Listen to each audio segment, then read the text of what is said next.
फरनि जे बीमार थियण जो ख़तरो वधी वञे थो। फरनि जे पहिरें 2 महीननि दौरान बहितर खाधो खुराक ऐं साफ़ सुथरी रिहाइश वसीले संदन मौत जे सेकड़े खे केतिरी हद ताईं घटाए सघे थो, जॾहिं त जिथे फर रहनि उते जिस्म जे अंदरनि तोड़े ॿाहिरिन कीड़नि खां बचाव जा इंतज़ाम कया वञनि, जीअं कीअनि, जूअनि ऐं चिचड़नि वग़ैरह खां फरनि खे बचाए सघिजे।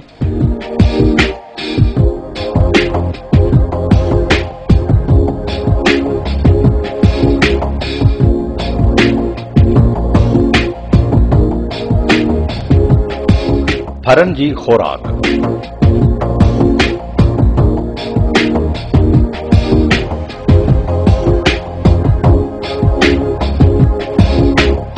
पहिरियनि 3 ॾींहनि जी खड़ पियारण बैदि फरनि खे खीर छॾाइण खां अॻु अलॻि अलॻि खाराइण ऐं रहाइण घुरिजे, जॾहिं त खीर छॾाइण वक़्तु 5 खां 10 फरनि खे गॾे रहाइजे ऐं खाराइजे।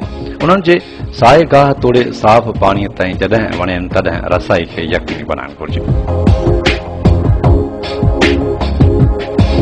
फरनि जी परवरिश में खुराक खे वॾी अहमियत हासिल आहे, जंहिं लाइ ख़ासि एहतियात जी ज़रूरत आहे, छो त संदसि आईंदह नस्ल जो दारोमदार फर जी शुरूआती उमिरि वारी खुराक ते हूंदो आहे। फर जी परवरिश 2 तरीक़नि सां थिए थी। पहिरियों तरीक़ो ख़ालिस खीर सां परवरिश जो आहे, जॾहिं त ॿियो तरीक़ो ख़ालिस खीर ऐं क्रीम कढियल खीर जो आहे। 4 खां 7 हफ़्तनि ताईं फर जे वज़न जे 10 हिसे बराबर खीर पियारिजे। 9 खां 12 हफ़्तनि ताईं ख़ालिस खीर जो हर हफ़्ते चौथों हिसो घटाइबो वञिजे, जीअं 12 हफ़्तनि ताईं संदसि मुकमल खीर छॾाए सघिजे। 14 ॾींहनि खां साओ या सुकल गाह जंहिंमें अनाज जो गॾियल राशन मिलाइजे, एतिरो खाराइजे जेतिरो फर खाई सघे।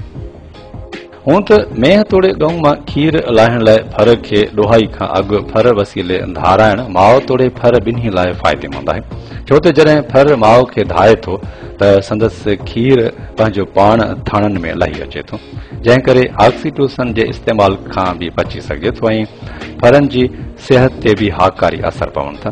पर जीअं त वॾनि डेयरी फार्मनि ते मेह या गऊं खे फर धाराइण खफ़े वारो ऐं महांगो तरीक़ो सम्झो वञे थो, उन करे फार्मनि ते फरनि खे पालण जो बहितर तरीक़ो इहो आहे त फर खे पहिरियां 3 ॾींहं माउ जे थाणनि मां खड़ पियारिजे, जंहिं बैदि फर खे माउ खां अलॻि कजे ऐं बाल्टी सां खीर पियारिजे, छो त इहो ई वक़्तु माउ खां फर खे अलॻि करण जो बहितरीन हूंदो आहे।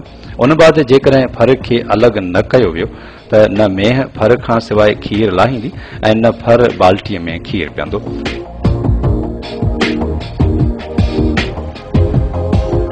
खीर खे 2 हिसनि में विरहाए सुबुह शाम पियारणु घुरिजे। फर खे शुरूआती 7 ॾींहनि बैदि दाणेदार खुराक ऐं साए गाह ते हिराइजे। उन जो बहितर तरीक़ो इहो बि आहे त खीर पियारण बैदि संदसि वात ते खुराक मखणु घुरिजे, जॾहिं त साफ़ पाणी जी फराहमी खे 24 कलाक यकीनी बनाइण घुरिजे।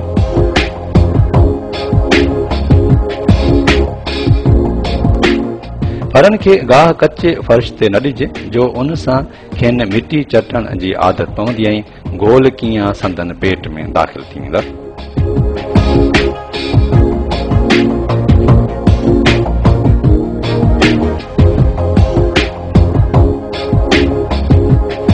ख़ालिस खीर ऐं क्रीम कढियल खीर सां परवरिश।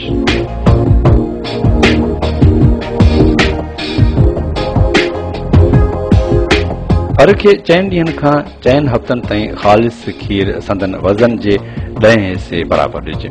4 खां 6 हफ़्तनि ताईं अधु ख़ालिस खीर ऐं अधु क्रीम कढियल खीर पियारिजे।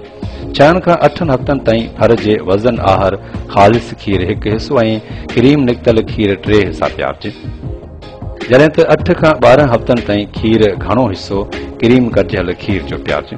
उन खां अलावा लूण ऐं पाणी मुहैया करणु ज़रूरी आहे।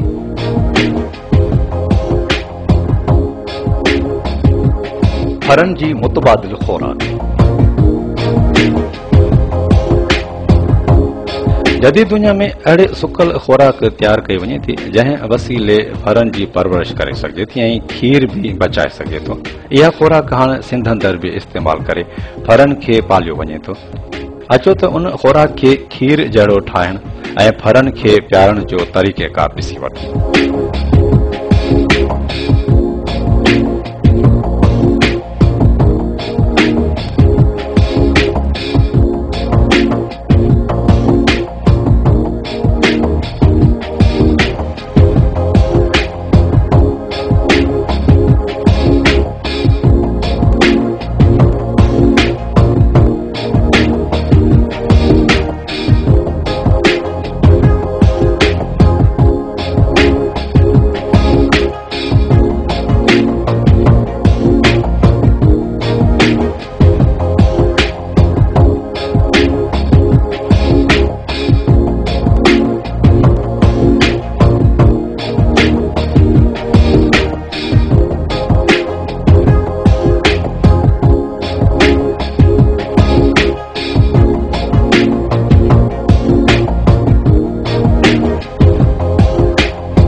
4 खां 6 महीननि ताईं जे फरनि जी परवरिश।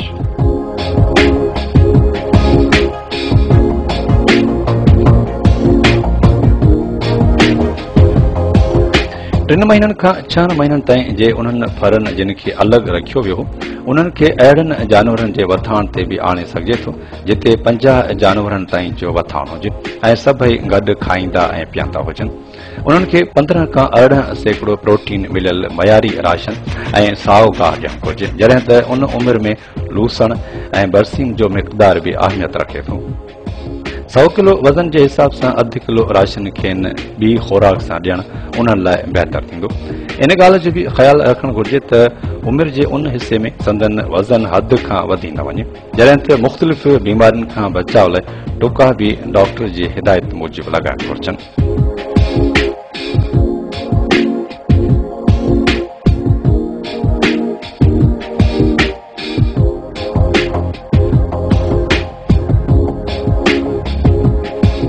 छहनि खां 9 महीननि ताईं।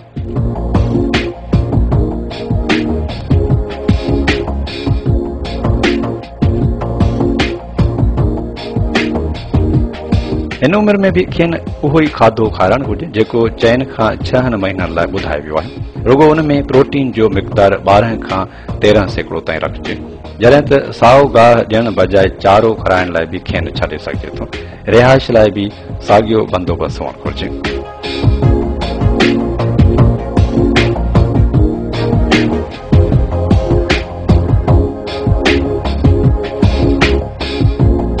ॾहनि महीननि खां लॻजण ताईं।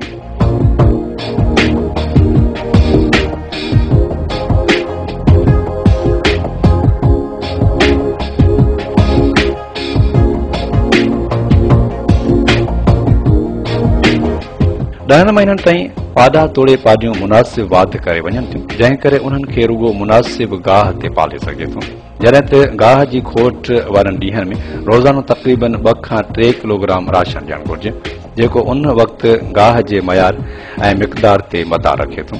इन ॻाल्हि जो बि ख़ासि ख़्यालु रखणु घुर्जे त उन उमिरि में पाॾा तोड़े पाॾियूं पंहिंजो वज़न हद खां वधाए न वञनि, छो त उन सूरत में खेनि लॻजण ऐं फर ॾियण में सख़्तु ॾुखियायूं पेश अची सघनि थियूं ऐं संदन सॼी उमिरि जे खीर में बि घटिताई अची सघे थी।